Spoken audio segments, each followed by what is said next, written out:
volume, 53-pound set of books is the ultimate resource for anybody who loves bread. It took 4 years of research and writing to complete Modernist Bread, which includes 1,200 recipes. That should hold you. Here to show us just one of them is the co-author from the Bellevue-based food lab Modernist Cuisine, Francisco Magoya. It's so good to see you. So, I mean, this is pretty fascinating. Did you guys know at the beginning of the project that it was going to turn out to be that voluminous? Nope. No. In fact, initially it was 1 volume, and then I remember these milestones where it was like, okay, let's do 2 volumes. It's like 3, then it was 4 and 5.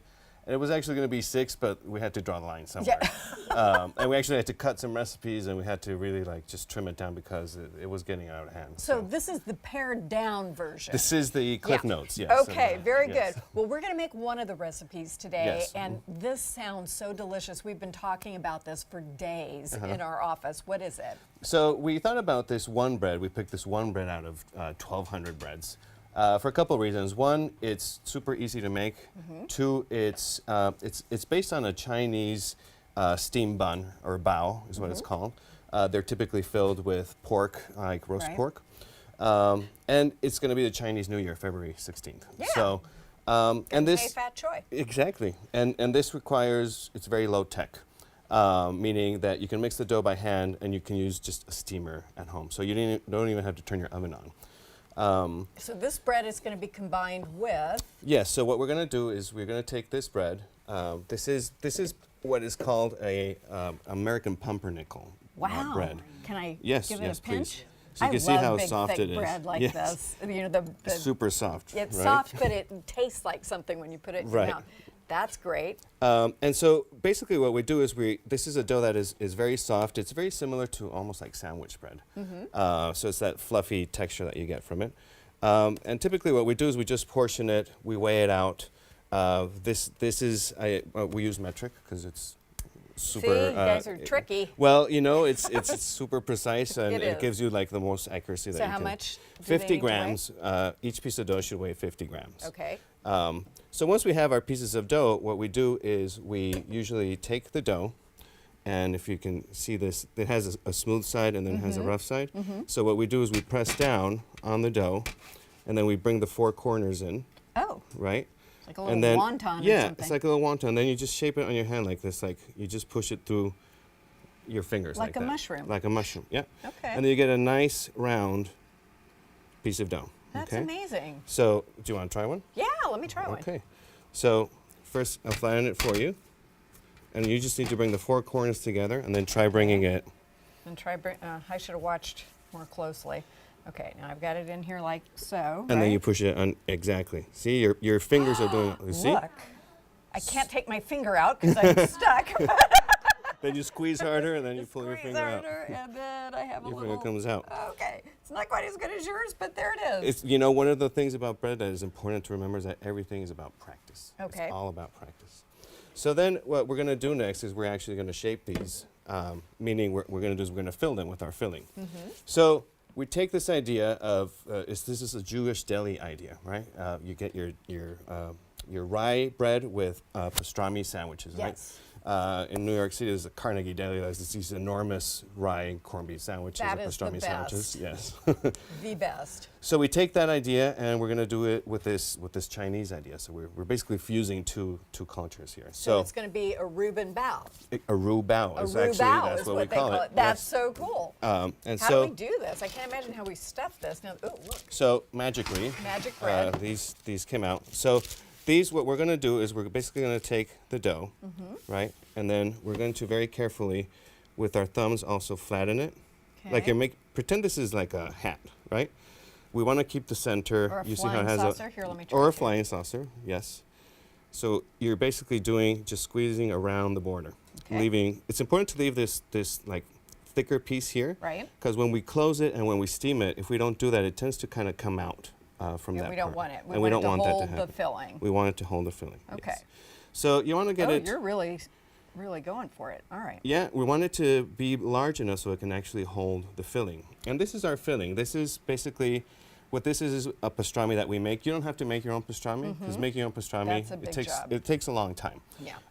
Ours takes 10 days to make from beginning to end. So Okay, no, I'm going to buy mine. That's okay, yes, but thank you. yes, absolutely. Glad somebody's doing it.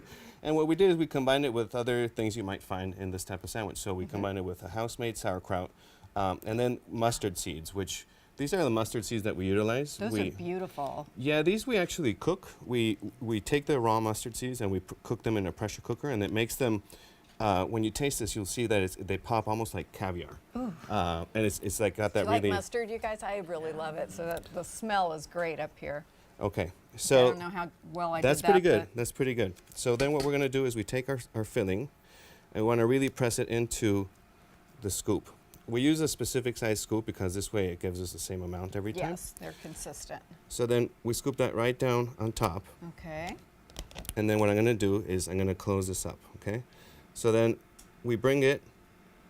How do you make sure it all stays in there? I always overstuff. I'm not. We a can good put in stuffer. yours. We'll probably put a little bit A less, little bit just less? because I didn't do it'll quite as make it good a easier. job No, stretching you it did a out. good job, but it's you know, if to get started, we can do Thank you. a smaller amount. Oh, But and then you do the same thing again? you do, but what you want to do here, what is very important, is sealing the bottom. Okay. Okay, and making sure that this seam stays shut. Okay. Very good. So let me Shall take we try? this. Yeah, you want to just hold it up like Okay. that, and then we're going to take this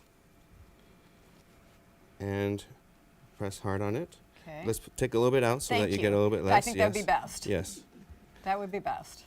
Okay. I appreciate it. It's always good to have the scoop that has the Yeah, the little scoop with ejector the part of it. exactly with the ejector, it helps to basically keep it as much in place as possible. Okay, I'll And you can try. even stretch. What you're doing is great. Is that you okay? stretch I can it cheat? absolutely. So at first it's like you're rolling a Please taco. don't watch me. Don't have a close up. Go someplace else. You're doing a fantastic job. You're doing a Thank you. I fantastic appreciate job. the affirmation. All right, I'll keep working on this. What happens next? So what we're going to do next, this is a dough that contains yeast. And so what we need to do is we need to let it proof. What this means is we need to let the yeast basically eat all the sugars that are in the dough. Really? Oh, that's cool. So and it's a living thing. It is a living thing. Yeast basically likes to eat the sugars that are in the starch in the flour. I do too. So, right? I'm a yeast. And that's how you get those bubbles of like air inside bread. That's perfect. Well yeah. enough sealed? Yeah. Okay, so I turn it over. You turn it over, and we're going to keep these seams side down. So Okay. eventually what we do is once we have about 8 of these, what we're going to do is we're going to proof them. We put them on a piece of parchment paper because it helps keep them from sticking to the steamer. These steamers, we got them locally at a place, it's a Japanese or Asian really grocery store called Uwajimaya. And We're familiar with that around right? here. Yeah. A lot of great stuff. I always spend way too much money when I go Yes, there. it's easy to do, but it's all delish. It is. And that's where we get these steamer baskets. They're about $10.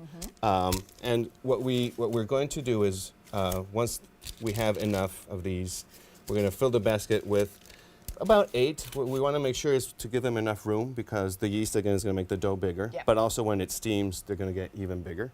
So are there some in here? There's some in being here cooked? that are already they should be finished cooking because those have already been proofed. They have already been through that whole fermentation process, and they should be ready to go. So tell me a little bit about the lab while we're doing this.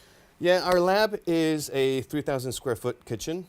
We have 3 very distinct environments. You can see in the picture that's our team. At the center is Nathan Merville, who's our founder.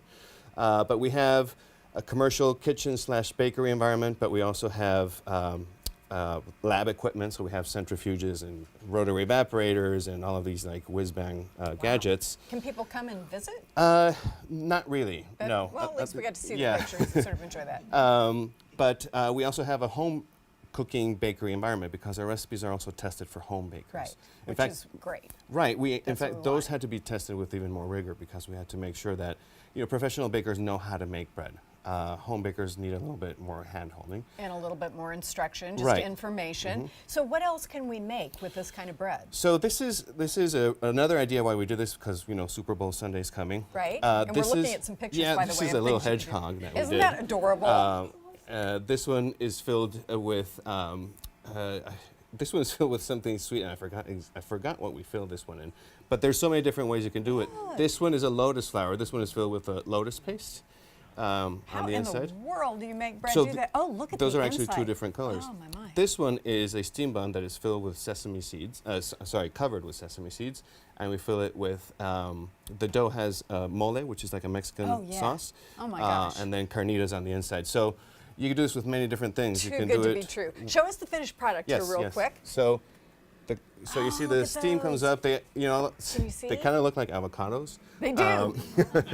But they're beautiful. But Thank you can you see so much. inside how Pop one open. it has Oh my goodness! And then that put a little more wonderful- mustard on You that. can put more mustard and on go that. to town. And they stay warm for a long period of time. They don't over steam. That's So, awesome. Francisco, thank you. You have been so nice to My share pleasure. this recipe with us, and you can find it on our New Day website. Thank you so much for being with us. That Thanks looks for having us. delicious. After the break, a first look at this year's Seattle Asian American Film Festival with one of the very talented young filmmakers next. Yeah!